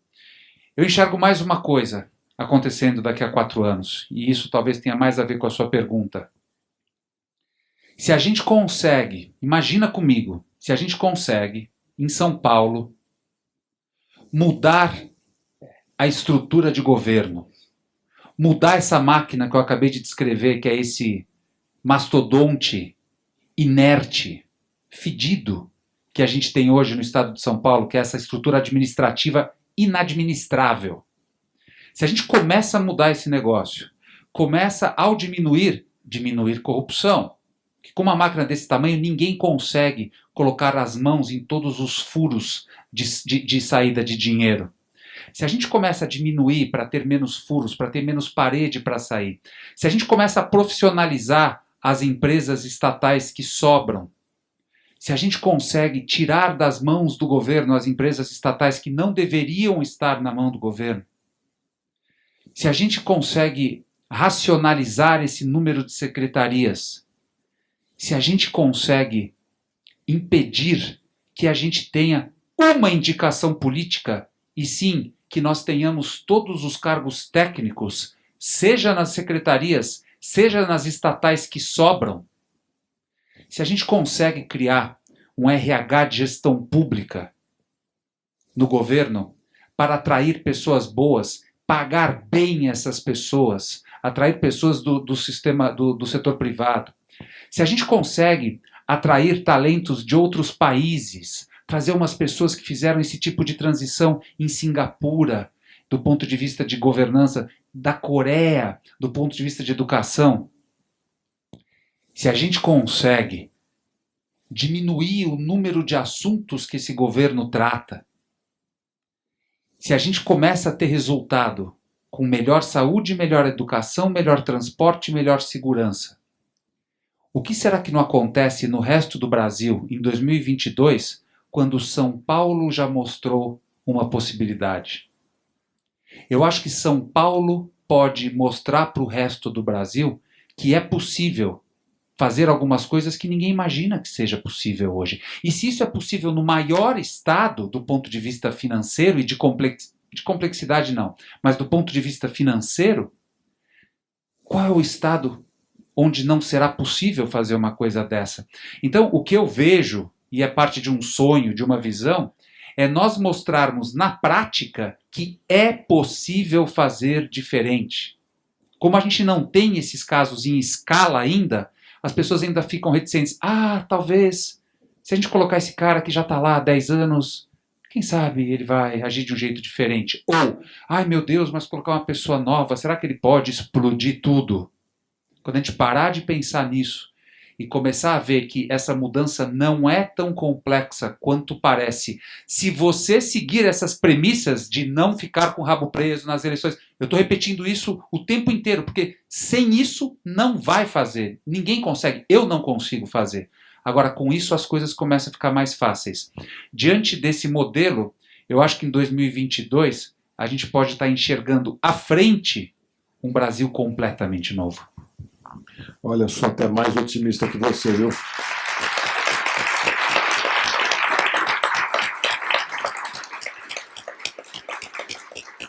Muito bom. Eu acho que se a gente tiver 50 congressistas econômicos, coesos, falando a mesma linguagem e com a participação das pessoas, a gente já começa a colocar o Brasil nos trilhos. Mas tem muitas perguntas aí, vão ser breves para deixar todo mundo poder responder. Isso que eu dou uma sugestão da gente poder fazer uma resposta um pouco mais enxuta, para que a gente possa, então, fazer várias perguntas. Ou então as respostas podem ser mais completas e a gente reduz nas perguntas. Aí, para o doutor Carvalhosa, professor, tem várias perguntas aqui. Sobre urna eletrônica, então, é o que chove de perguntas. Então, não vou nem nominar, porque são várias perguntas, e é uma pergunta direta. O senhor confia na urna eletrônica? Bom, o Brasil é um país fantástico. Pelo seguinte, nominalmente, vamos dizer, ele é considerado um país, como é que chama? Um Estado democrático de direito. E o Estado democrático de direito, ele se fundamenta nas eleições. Todo o poder emana do povo através do sistema representativo dos poderes eleitos. Então, você elege dentro do princípio, vamos dizer, do século XVIII, que é o princípio do sufrágio universal, secreto, e da apuração das eleições pública, a apuração pública dos votos, que é uma coisa que eu, desde criança, sempre vi nos interstícios que havia democracia no Brasil, sempre havia isso. Voto secreto e apuração pública dos votos, com possibilidade de recontagem, possibilidade de contestação urna por urna, sessão ou global. Sempre foi assim aqui no Brasil e em outros países do mundo. Acontece que o regime do Tribunal Superior Eleitoral, que desculpe a palavra, é um antro. O que Rodolfo? Você está da urna eletrônica. A urna eletrônica leva o Brasil a ser o único país do mundo onde o voto é secreto e a apuração é secreta. Você viu isso? O resultado da eleição é secreta. Quer dizer, onde tem democracia num país em que a apuração é secreta? Então, assim, 2014, todo mundo na televisão sabia o resultado do Aécio com a Dilma, né? Então, no fim aparece lá né? Ela ganhou por 2 milhões de votos, sei lá, não me lembro mais. Tanto fazia essa altura, um ou outro. Mas, em todo caso, quer dizer, ninguém sabe. É apuração secreta. Num país em que se diz democrático, que tem apuração e eleição secreta. Tá certo? Esse é o voto da urna eletrônica. Então, o que se fez? É um tal absurdo, uma tal aberração, que em 2015 votou-se no Congresso e aprovou-se, foi sancionado, uma lei dizendo que deve acompanhar a urna eletrônica o voto impresso, que vai ali embutido o voto impresso para poder ser conferido. Né? Mas agora o TSE, que é o antro com H, né? Tem antro com H no meio, que é o antro de corrupção, o que fez? Realmente, se não, só 5%. Nós vamos fazer o voto impresso junto com a urna eletrônica, só 5%, uma amostragenzinha. Né? Quando a lei manda que na eleição de 2018 toda a urna eletrônica seja acompanhada. Mas que é um escândalo em cima de escândalo, é mais um escândalo, e existe um movimento enorme da cidadania contra esse crime absurdo e nada. Então tinha aquele ministro lá, que era o presidente do Supremo Tribunal Federal, que eu também não vou falar em homenagem às pessoas que estão aí dentro do nome dele, que eu também aí não tem condição, mas ele foi substituído por outro, que chama Fux. Daí fomos falar com o Fux, dizer que precisava comprar lá em 2005. 2015, não, pode deixar que eu vou cobrir. Agora, semana passada, disse não, só 5%. Entendeu? Só 5% que vai ter. A lei só vai cumprir 5%. Aliás, eu convido todos nós aqui a pagarmos só 5% dos impostos que eu aqui pagar também. Tá? IPI, etc. e tal, os que são industriais, etc. O imposto só pagamos 5%. Pô. É a lei, mas cumprimos só 5%. Então, é um escândalo total.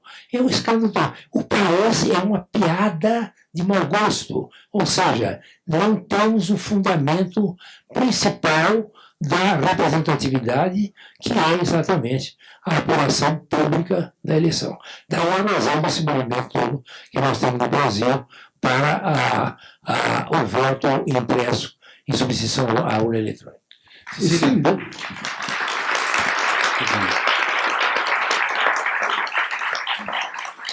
Deixa eu fazer um adendo rápido. Eu concordo em gênero, número e grau com o que o Modesto falou.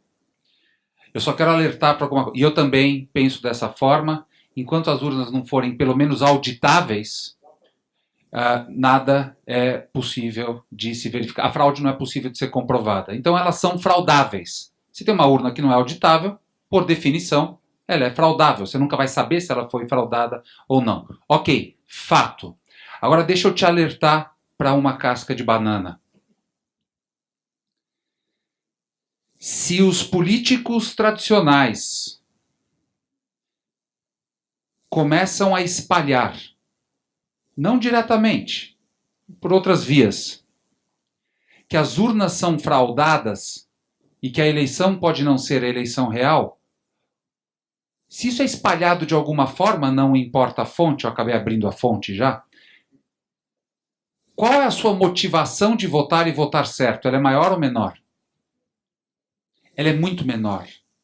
Então, cuidado, porque eu acho que esse tema vai ser espalhado entre agora e as eleições de forma a desmotivar as pessoas a tomarem cuidado com os seus votos. E se não for, ele pode ser. E eu acho que a gente tem que estar pronto para isso. Eu não sei, Modesto, me corrija se eu estiver errado, mas eu acho que é muito pouco provável a gente conseguir reverter essa coisa, daqui até outubro. Me parece que esse negócio já está assim, vai ser assim. Então, eu acho que a gente tem que gastar a nossa energia não criticando as urnas nos próximos 5 meses, mas incentivando as pessoas a procurarem realmente qual é o melhor voto, onde votar, etc. Em quem votar, etc. E aí, passadas as eleições, a gente cai matando em cima disso depois. Eu vou mais longe, Modesto. Algo me diz que vai ter problema pacas com esses 5%.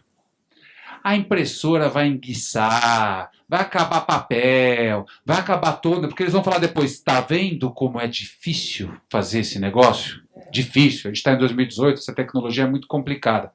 Então é o seguinte, eu acho inadmissível o que está acontecendo, só que ou a gente gasta a nossa energia agora para tentar mudar, ou a gente tenta não desanimar o resto da população. Eu acho que isso pode ser uma casca de banana que nós podemos cair. É o único recadinho que eu queria deixar. E essa coisa também, 5% ou nada, dá na mesma, né? Porque se você tiver 5% correto, nos outros 95% você pode fazer errado, não muda coisa nenhuma, né? Se desse discrepância em alguma das urnas entre o voto impresso e o voto eletrônico, isso poderia invalidar a eleição inteira. Mas algo me diz que nas urnas dos 5% não vai dar esse tipo de discrepância. Quer dizer, se tem alguém burlando o sistema, e eu não estou falando que tem, com a arma na cabeça eu acho que é algo extremamente difícil de ser feito, de se enganar tanta gente ao mesmo tempo. Se eu tivesse que chutar, eu acho que não está sendo feito. Eu acho que o resultado vai ser o real. Mas Se alguém vai fazer isso, não vai fazer com as urnas eletrônicas, que pode comprometer o resultado das eleições inteiras, né? Com as urnas impressas. E aí, temos mais? Várias. Do Edson Teixeira, do Projeto Social Eu Acho um Absurdo. Ele gostaria de saber qual seria a estratégia para você. Qual seria a estratégia para levar a informação do novo às pessoas da periferia, uma vez que a maioria e quem irá fazer diferença nas urnas? Bom, basicamente a mesma estratégia para falar com qualquer pessoa. Falar sempre a verdade. Falar sempre a verdade, considerando cada cidadão um cidadão. Não importa se ele é o mais rico ou se ele é o mais pobre. Cada cidadão é um cidadão. É claro que falar com toda a população demanda um pouco mais de tempo e o novo é recente e vem avançando cada vez mais para falar com cada vez mais pessoas e vem crescendo muito. Tanto que a gente tem aqui nessa sala 2 exemplos. Está aqui o Caio Almeida na minha frente, que ele lidera um projeto chamado Novo no Povo, que está começando a embalar agora, que é um projeto de instalar empreendedorismo, por enquanto, dentro da favela de Paraisópolis. Isso certamente vai se estender por muitos outros lugares. É um projeto pessoal dele, mas ele é a típica pessoa envolvida do novo que quer fazer a diferença. O que eles estão fazendo é ensinar uma senhora que mora lá a não só fazer o pão de mel que ela faz muito bem feito, fazer do pão de mel dela uma empresa pequena, mas rentável e que possa dar mais emprego para as pessoas. Isso já está acontecendo. Está aqui do meu lado também a Tereza Saeg, a quem eu acompanhei recentemente, que ela foi dar, não é que ela foi fazer campanha, ela foi dar uma aula de política, de história da política na favela, na favela do Jaraguá. Então, nós já estamos andando por todos esses lugares. E ela foi dar essa aula convidada por pessoas que vieram assistir uma palestra que nós fizemos em conjunto em um escritório de advocacia da Vida Brasil. As pessoas saíram lá do Jaraguá, vieram assistir a palestra e pediram a repetição da palestra lá. Então nós já estamos chegando nas pessoas, sempre falando a verdade. Perfeito. Andréa Espínola, advogada e pré-candidata a deputada federal, pergunta para o professor Carvalhosa: como o senhor vê a responsabilidade da diretoria do BNDES pela concessão de créditos a países mal pagadores que já estão inadimplentes?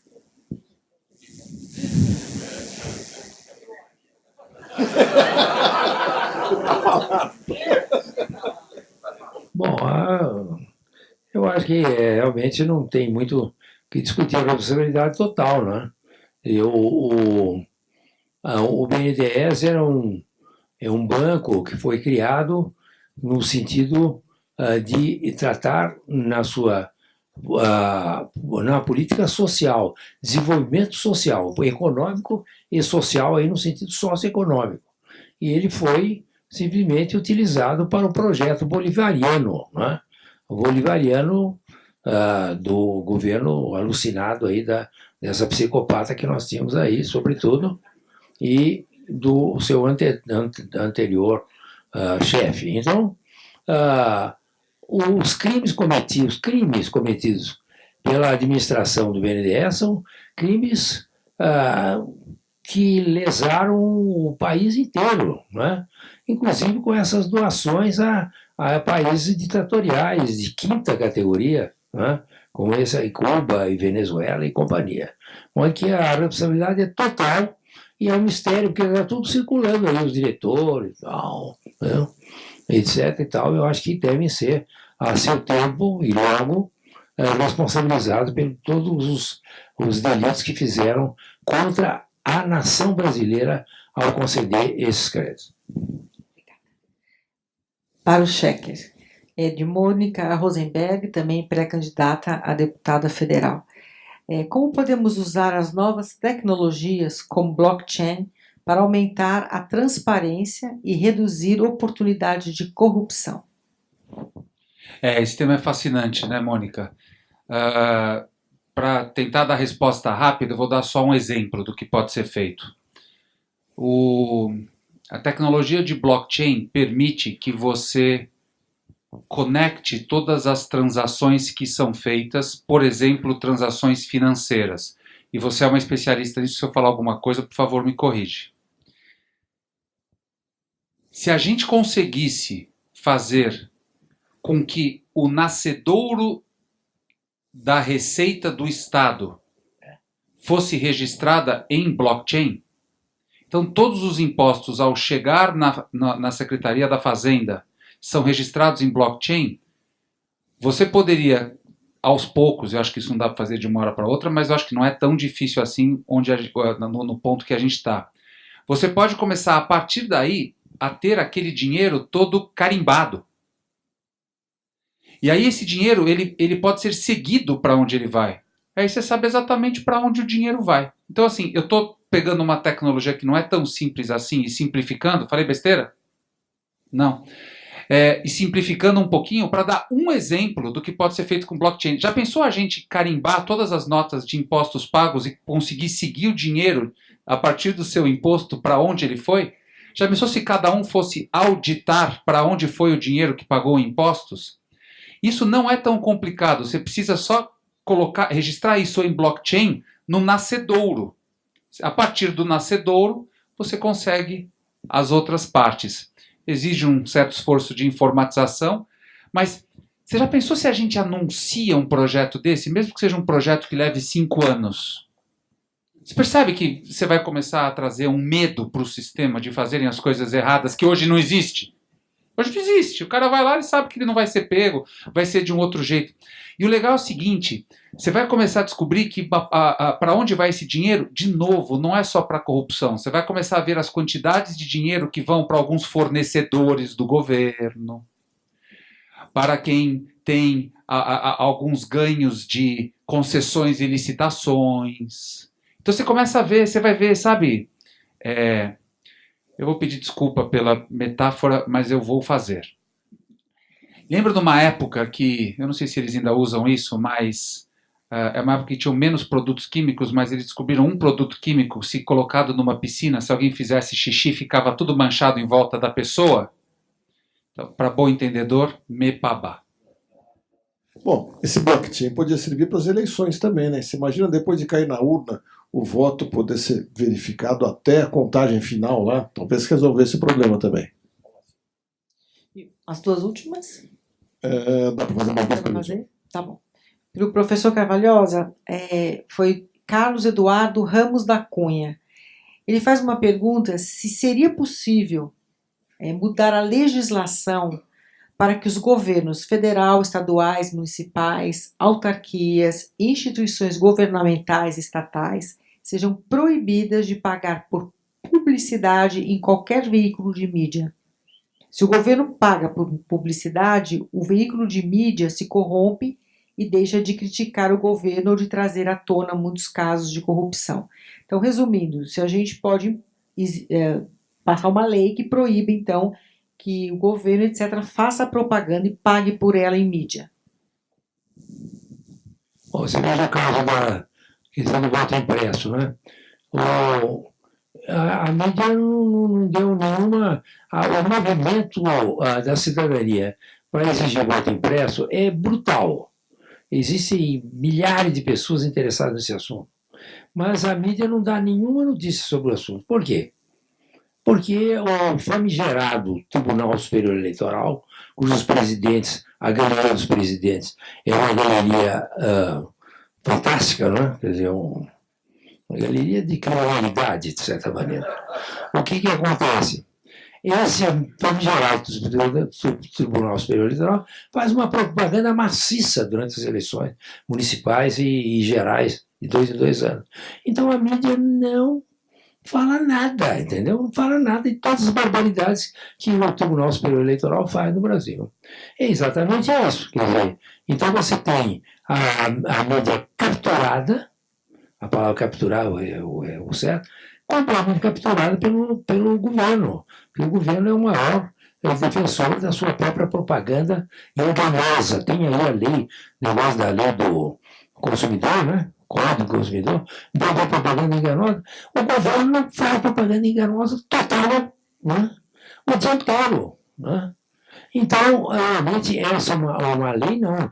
Devia ter na Constituição, uma nova Constituição. Nós precisamos de uma nova Constituição no Brasil, porque essa aqui já deu o que tinha que dar, essa desgraça toda. Então, nós temos que colocar que é absolutamente proibido qualquer divulgação de programas de governo. O que pode haver é realmente utilização de verbas para a educação da população para determinados programas. Por exemplo, em negócio de faixa de trânsito, negócio de trânsito, vacina, tomar vacina, isso deve ser feito. Agora, um outro tipo de propaganda é a maneira de capturar a mídia, que tem sido feita de uma maneira muito eficiente, porque os grandes problemas brasileiros nunca são tratados pela imprensa, porque a imprensa depende dessa propaganda eleitoral, matéria da Constituição mais do que de lei. Então vamos à última pergunta para o Schecker. O Ricardo, da Zona Oeste, do Novo da Zona Oeste, pergunta para o Schecker: a quebra deste mecanismo político-eleitoral, tão bem descrito por você, não está intrinsecamente associada à implantação do voto distrital como mecanismo de controle? Eu acho que sim. Ele não é suficiente, mas ele é um... Que deu, Ricardo? Mas é um enorme primeiro passo. Hoje, e a gente tem alguns casos aqui na sala, um deputado federal, candidato a deputado federal ou candidato a deputado estadual tem que percorrer o estado inteiro atrás de votos. São 645 municípios. É uma campanha cara. Quanto mais cara a campanha, mais dinheiro você precisa ir buscar. Quanto mais dinheiro você precisa ir buscar, maiores são as tentações para que você vá buscar dinheiro e esse dinheiro acabe vindo condicionado ao que eu já mencionei das trocas, dos favores, do toma lá da cá. Então, quando você restringe isso, em primeiro lugar a campanha começa a ficar mais barata. Alguns estudos comprovam que a campanha pode chegar a um valor de 20% das campanhas atuais. Imagina como isso já não muda, dado que os interesses políticos da estrutura que eu descrevi geralmente acabam em eleições. Segundo ponto, fica mais fácil das pessoas cobrarem os políticos. E essa é uma coisa fundamental. A tecnologia hoje já permite que nós cobremos os políticos de uma outra forma. Já existem aplicativos, já existe tecnologia para fazê-lo de algumas formas, e tem alguns aplicativos fantásticos que estão no forno, prestes a sair, que vão aumentar. A gente vai observar nos próximos anos uma mudança radical na forma como a democracia é exercida. E aí só não vai adotar os países onde é proibido você ter determinados aplicativos. O Brasil não vai ser um deles. O Brasil vai ter aplicativos, programas e tecnologia que vai colocar uma pressão completamente diferente nos parlamentares. Então, enquanto esses aplicativos não chegam, esse voto distrital resolveria e muito esse tipo de problema. A gente sabe como isso acontece nos Estados Unidos. Não é porque existe voto distrital lá que não existe corrupção, e não é porque existe voto distrital lá que tudo acontece perfeitamente nas eleições, mas a representatividade, que é o principal objetivo de uma democracia eficiente e não uma fake como a nossa, ela passa a ser muito maior com o voto distrital. Eu sou totalmente a favor da adoção dele. Eu queria emendar só que acho que além do voto distrital, talvez igualmente ou mais importante, seria a administração distritalizada. Uma cidade como São Paulo tinha que ter as suas prefeituras regionais realmente autônomas, com prefeitos eleitos, com os vereadores regionais que não precisariam ser remunerados, que não teriam que trabalhar 24 horas por dia, e a descentralização da administração acho que pode ajudar muito também. Mas, infelizmente, nosso tempo está chegando ao fim. Gostaria de ficar conversando muito mais tempo com essas pessoas aqui, mas nós temos compromissos até com o dono do teatro. E eu queria pedir, então, as considerações finais, primeiramente, do professor Modesto Carvalhosa. Bom, eu saio daqui mais otimista que entrei, no sentido de uma mobilização grande de todo mundo nesse novo Brasil, que é representado aqui pelo Schecker, pelas suas ideias muito claras e muito importantes para se fazer uma reviravolta nessa política e na estrutura do próprio poder no Brasil. Eu acho que realmente nós temos caminhos, nós temos uma população desejando essa mudança de caminhos, e eu acho que nós estamos muito bem, e lembrando, sempre que ficar muito pessimista, das conquistas que nós já tivemos nesses últimos anos, que foram fundamentais. Então, eu fico muito contente de estar presente aqui, e só lembrando que eu sou também a favor do voto distrital pluro, e que barateia profundamente, e mais do que isso, do decoro também, que permite que você, durante o mandato, mande o camarada embora quando ele falta decoro ou comete crime contra a administração pública. Então, eu quero dar parabéns ao Schecker. Eu acho que o Schecker está completamente preparado para assumir o cargo, e ele tem que usar essa juventude dele para propagar os seus programas no estado de São Paulo inteirinho e nos levar, então, ao êxito eleitoral que todos nós esperamos.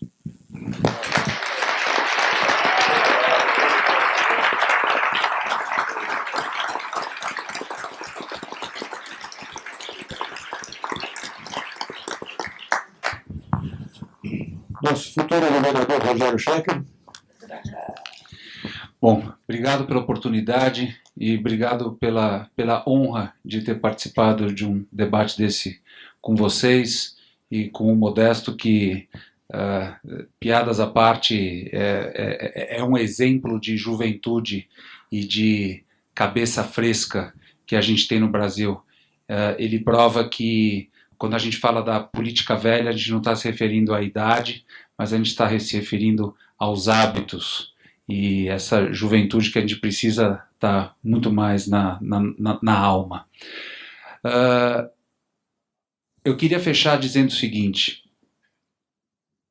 alguns de nós ainda não percebemos, mas a gente está num momento absolutamente histórico no Brasil. E isso existe por alguns motivos. E o efeito da tecnologia, que eu já mencionei aqui, ele dá um empoderamento para a sociedade que é absolutamente inédito. Estivermos onde estivermos em 2100, a gente vai olhar para trás e vai ver que esse período entre 2010 e 2025, 2015 e 2025, foi um período de transferência de poder. Até então, e nos últimos séculos, a gente teve o poder concentrado em algumas castas, depois empresas e depois políticos. E a tecnologia está permitindo agora que esse poder seja transferido para a sociedade. A gente não começou a ver isso ontem. Isso começou em 2013, 12, 11, um pouquinho com a Primavera Árabe. É um fenômeno global, não é um fenômeno só de Brasil, mas que o Brasil vai participar com força total e já está participando, e a gente já tem sinais disso. Só não enxerga quem não quer. No dia 13 de março de 2016, houve nesse país a maior manifestação política da história do mundo. Foram 500 cidades, 6 milhões de pessoas nas ruas. E ordeira é uma nova forma de fazer revolução. Não apenas não houve uma morte, como não houve uma vitrine quebrada naquele dia, no Brasil inteiro. Se isso é possível, o que mais é possível? E esse é um sinal de que as coisas estão mudando.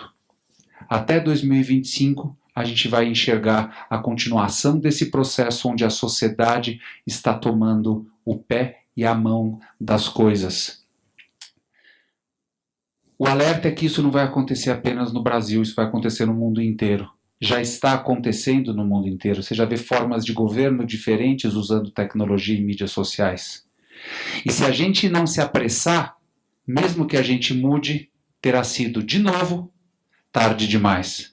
Então, o nosso grande compromisso, a nossa grande responsabilidade, de todos nós, não é minha. De novo, eu não vou conseguir fazer absolutamente nada sozinho. A nossa responsabilidade é acelerar esse processo aqui no Brasil para que a gente consiga começar a fazer esse processo antes dos outros países. E aí a gente possa começar a recuperar esse terreno perdido que a gente teve nas últimas décadas com relação aos outros países do mundo. Isso é possível, isso é mais do que possível, isso é provável, e isso está em nossas mãos. Então vamos exercer com otimismo, com ordem, para que a gente chegue finalmente no progresso que a gente merece. Obrigado.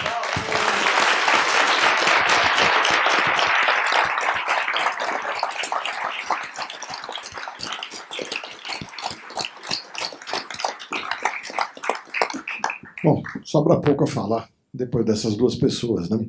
Mas eu preciso primeiro reparar um erro involuntário que eu cometi. Quando eu pedi para as candidatas, pré-candidatas e pré-candidatos a deputado estadual federal se levantarem, uma delas não pôde fazer isso, porque ela já estava de pé. É a Cecília Duarte, que é pré-candidata a deputada estadual, a quem eu agradeço por toda essa ajuda que deu para a gente realizar esse evento aqui. Muito obrigado mesmo e peço uma salva de palmas para ela.